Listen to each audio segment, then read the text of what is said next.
this is Shai, at samahan niyo ako gumawa ng ating wooden doll house.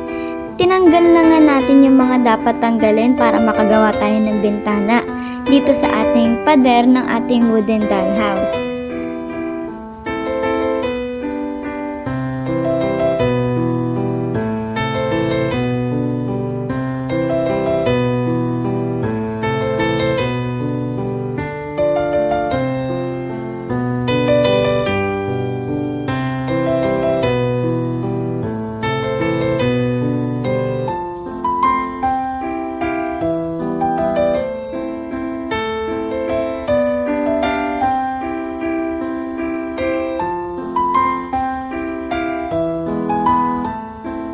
Again, this is Shai, your awesome and wonderful dollhouse maker.